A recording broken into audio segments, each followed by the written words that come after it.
investing in the tools that have been proven to protect those same New Yorkers. And I will not mince my words when it comes to President Trump. I will continue to describe his actions as they are, and I will also always do so while leaving a door open to have that conversation. Because it cannot be understood as if it is an argument between two individuals. I am looking to lead this entire city, and everything that I do must be to the benefit of this city, and I look forward to delivering for that same city. Hi. Hey, how's it going?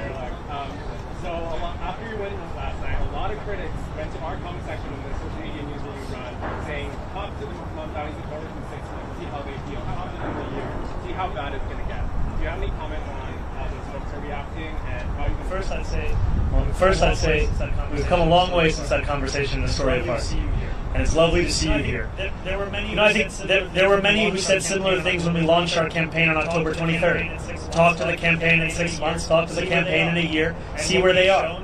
And what we've shown is that the hunger, the dedication, the commitment to excellence in delivering in the ways in which we have been told are impossible. This is what will typify our efforts. It has thus far. This is what will describe them moving forward.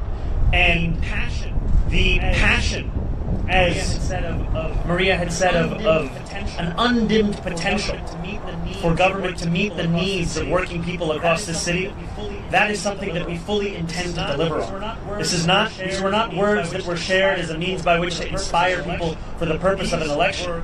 These were commitments that were made that we intend to deliver on to ensure that New Yorkers can live in the city they call home.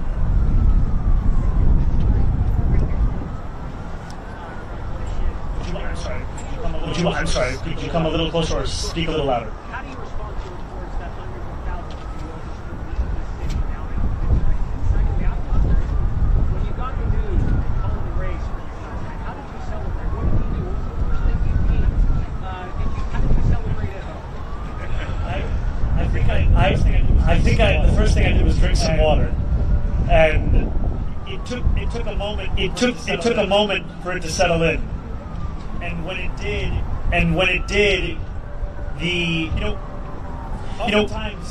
oftentimes this job is described with the language of burden, responsibility, pressure. And those things are true. But what is lost is opportunity. And that is really what I felt in that moment when this race was called. The opportunity we have to deliver for people who have come to expect so little from the politics of their city. And that is an opportunity that is at the heart of what motivates me each and every day. And I look forward to fulfilling the trust that was put in me by the more than 1 million New Yorkers who voted for our campaign, and also by New Yorkers who've had concerns or skepticism. I don't begrudge them, because they were subject to tens of millions of dollars in attack ads that told them the thing that should keep them up at night was me. When in fact, what I've heard from New Yorkers, that the thing that keeps them up at night is the cost of rent, of groceries, of childcare. So I look forward to earning their trust as well, because my vision of success is not that those who are skeptical leave this city, it's that those who are skeptical stay here in this city, and that we build a city that has room for even more to join us. Because this is a city that has to grow, this is a city that has to thrive, and the way that we will do so is by bringing an excellence back into City Hall, where it becomes the expectation, not the exception. Oh, incredible.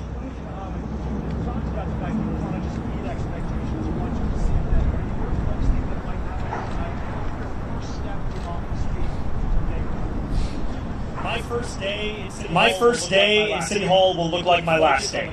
It will be focused on the cost of living crisis. It will be focused on delivering for the New Yorkers who have been priced out of this city. 1 in 4 New Yorkers currently living in poverty across the 5 boroughs. And what excites me so much about being on the stage alongside these incredible leaders is that this is not a job that can be done alone.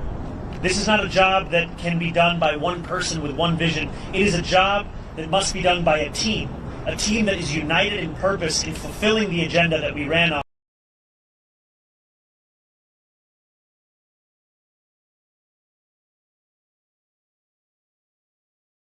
What they can't do, when in reality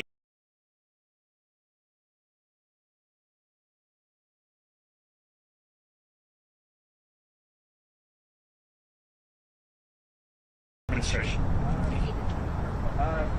very much. Thank you very much, Ethan.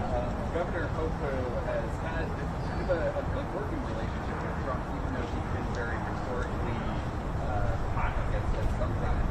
Do you think there's anything you can learn from her style of dealing with him? Have you talked to her about it? I think the governor has set for a very good example for what it can look like to both keep a door open to speak with anyone about anything that could serve the interests of the people of this state, while also refusing to sacrifice those same people for the purpose of maintaining a relationship. And that is exactly the approach that I will take. Is when President Trump wants to do something that will benefit the city, I will be there to say as much. But if he is looking to persecute or prosecute or punish the people of this city by virtue of who they are or where they live or where they came from, then I will fight him on that. I think too often we have had a style of leadership that seeks to put oneself before the people that you're looking to serve. And my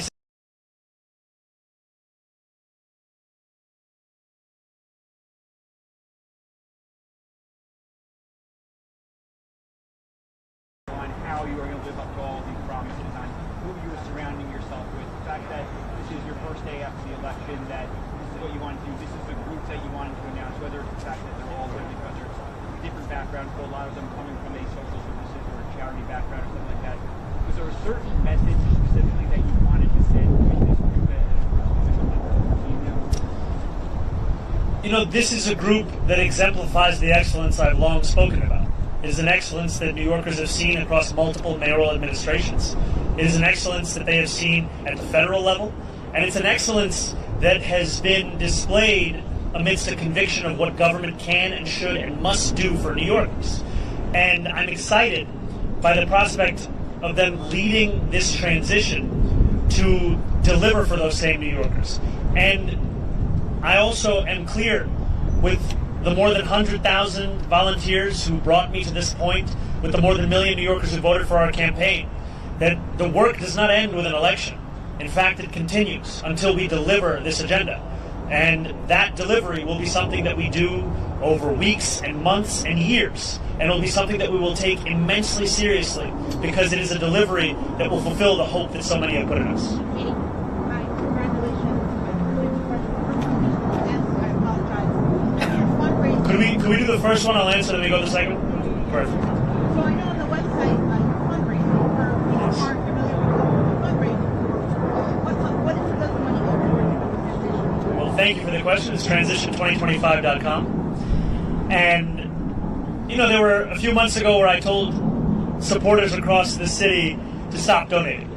And today I am asking them to start once again. And I am asking them to do so because of the fact that a transition that can meet the moment of preparing for January 1st is one that will require staff, it will require research, it will require infrastructure.